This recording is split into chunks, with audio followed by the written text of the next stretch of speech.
Hi folks, welcome to the Prepared Homestead. This is Travis. Thank you all for stopping by to watch. Starting off with a beautiful morning here in the Ozarks. The weather's just nice and clear skies and all that kind of jazz, but there is a chance of storms moving in, mild, mostly rain possibility later on this afternoon. It's a slight chance, but it could happen. Tomorrow and Tuesday, those chances pick up, especially down in the southern areas and then also in the north of us. So it's kind of both directions. Right about here where we are at, it doesn't look too severe of a chance, but there are, I did see a report that possibly like north central Missouri could see a very large damaging hail by Tuesday. So, and we've certainly seen quite a bit of that here lately.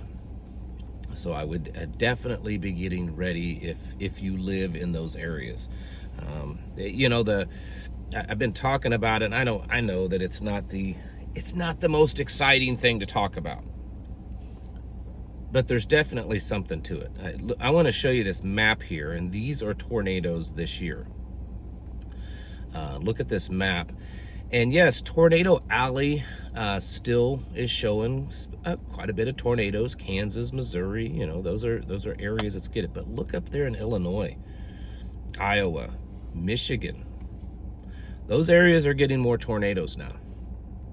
They're getting the bulk of it, and so it's showing that things are shifting. Is this man-made? And I'm not talking like man-made global warming because you have exhaust pipe gas coming out your vehicle. I'm talking about controlled, or are we seeing a shift in weather patterns? And honestly,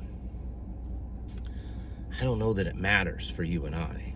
I mean, we could sit here and complain that if we found out for certain, if we had proof that the government was manipulating it, of course we can complain about it, but either way, the fact is that things are changing. We're seeing a shift in weather patterns, and that's something that you should be prepared, because if your goal, which it should be, if your goal is to be all self-sufficient, grow your own food, your SHTF plan is to try to live off the land, right? And then the weather changes, weather patterns change, and things are different than what you've always known. So your plan is, because of where you live, you can grow this amount of food, there's this much rainfall, this, and this. And then as we get into this, things start dramatically changing. It's going to affect how well you can be self-sufficient. And so you need to be, paying attention to this. Again, I know it's not the cool stuff. It's not the fun stuff to talk about, but it is important. So be watchful of that. There's a news report out of Israel, the Jerusalem Post, talking about the United States military.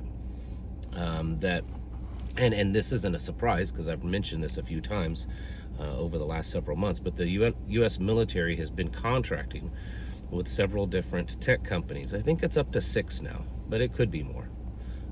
6 at least tech companies to basically switch the Pentagon, the U.S. military, all the branches over to AI control. And I guess I should caveat, not AI control in the sense that, at least not yet, that no one is really in control, that the AI is doing everything, and it's but that these systems of whether it's logistics, financial, even war planning, that there's an AI system in there, assisting develop plans and all that kind of stuff. This is becoming a bigger and bigger thing. We've seen AI being, according to news reports, AI systems are being implemented in a lot of government. And on one hand, it makes things more efficient. I mean, it's not just the government, it's everyday business is doing it. Tons of businesses, mom and pop businesses, all the way up to big corporations. are using AI daily for a lot of different things. And maybe not in a way that it's controlling the company, but it's making the business more efficient, more profitable, more professional, all of this. And so it's personally, when it comes to the everyday use of AI, I think it's a way to get the world, get Americans used to it, that it's okay, right? You're using it to come up with a recipe, or ask a question and it answers it, or develop some kind of paperwork stuff for work or whatever. And so it gets this appearance of being benign, right? It can do things, but there's nothing negative about it. And so we're in that stage right now. AI is become insanely advanced. I mean, I almost wish I would take the time. I could do it, but it takes time, and today I don't have that time to go back and find some of my earlier videos, 3 years ago, 4 years ago, talking about AI, and show a comparison of the level of technology. If you went back 3 to 4 years and you found an AI video, it's overwhelmingly obvious that it's AI. Like it looks ridiculous. It doesn't look real in any stretch of the imagination. And then there are some of the latest, I think, Grok, which is an Elon Musk AI, Grok, whatever it's called, just released a new model, a new imaging model. And there was some video released of it, and it's insanely realistic. That it's always been like the hands and the mouth movement, the mouth movement with the audio and all that. It's fixed all of that. It's fixed it. The sound of the audio, the sound, that's always been a cue, a tell, is the voice sounds echoey, robotic a little bit. Well, they fixed that. It's getting very difficult to determine what is real and what isn't. And there's tons of internet posts that maybe some people recognize that it's AI, but there's enough people, that's the thing, there's enough people that believe it. Even if not everyone believes it, there's enough that believes that it's real. And whether it's, a political thing, pro-Trump, anti-Trump, or, pro-America, anti-America, pro-Iran, whatever, the stuff's getting good enough that it's already affected us. Like we can't even measure it. If AI had not existed, what would we be doing today? What would things be like today? It would be different. It's already affecting us, and it's being put in everywhere. I mean, it's it's Skynet, but it's different. It's not being contained in one building.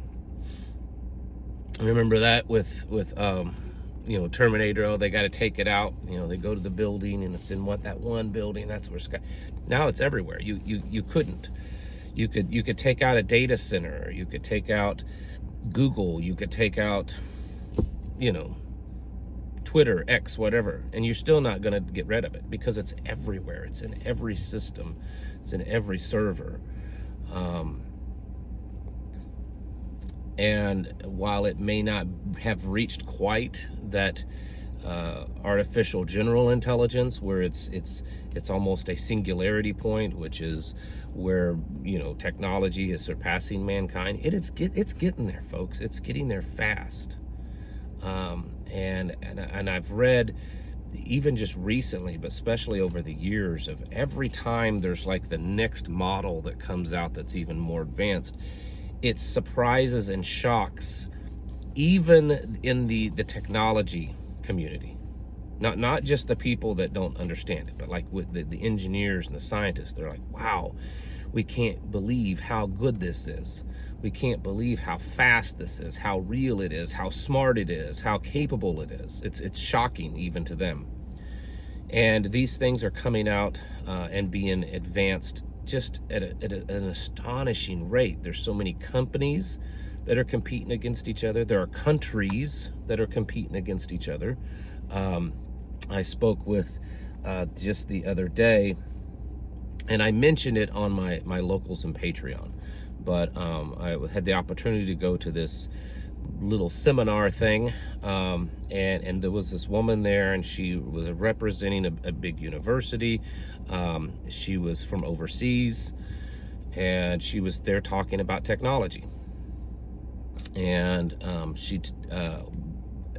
her and I had a private conversation afterwards, and we were talking about China. We were talking about AI and all the developments surrounding that, the rare earth minerals, everything. And she said, and now this is a person that is on the forefront of this kind of stuff. You know, she's traveled the world. I think she was Korean. She lived in Europe for a while, and she's represented major tech companies. And so this is someone that knows, right? And I didn't get a sense of any kind of political, you know, like she was trying to push a political agenda. And she said, China's killing us right now. They're killing us when it comes to AI tech. They are so far advanced of us. And she said, that's why we're seeing this push in America for data centers, for the rare earth minerals, for all of that kind of stuff, is because China is so far advanced from us, and they're moving at a faster rate that they're completely leaving us behind. And that if we don't throw everything into it, everything, like, you know, bigger than the space race level of throwing everything, bigger than, you know, the World War II, you know, military industrial complex speed, we have to throw everything into it to even have a chance to catch up to them. That yes, China is weak in other areas, there's economic issues in other areas, but when it comes to tech, they are destroying us. They're so far advanced from us. And she said that's why this push, you know, to do all this, to mine the minerals, to build the data centers, to create the energy infrastructure, so that we can build, you know, and develop these AI systems at a faster, bigger pace to try to catch up and maybe surpass them, but at least catch up with them. And we're in a phase right now of it's here, it's real, it's capable, so let's build it out, right? And I don't think that we've sunk in, it's really sunk in of, okay, what does this mean? What does this mean? Yeah, okay, maybe it makes things easier and better. There's reports this last week that AI systems have a better ratio, a better percentage rate of diagnosing diseases than doctors. You know, all of this kind of stuff. But what does this actually mean for our society? And where does this end up? We don't know yet. We can all speculate. So this is something that's, it's not here. It's not that it's, we're in the mix of it. We're in it, folks. You're not going to stop it. You're not going to avoid it. It's here. And we have to start planning and thinking about it. Right now, it's fun, it's hopeful, it's productive, right? At what point does it switch over to actual controlling and not just controlling, but really restricting us, controlling us, restricting us? At what point does it become the beast system? I don't know, but I can tell you that these things are moving rapidly, and we have to prepare for it. You have to get ready. You have to have a serious plan for self-sufficiency, all of that. Because some of you are in the midst of it. Some of you use the tech, you get it, you understand. Some of you don't. Some of you are just barely able to function your phone or something like that. And I'm not picking on you. I mean, I some days I wish I didn't know anything about tech. But I'm telling you, it's everywhere already. And the more it permeates our lives and our systems and our business and everything, the much greater chance that it has of one day kind of becoming aware, that singularity, and then everything is completely controlled by it. You need to get your houses in order, folks. You need to be preparing yourselves mentally, physically, and spiritually. Thanks for watching. Catch you in the next video.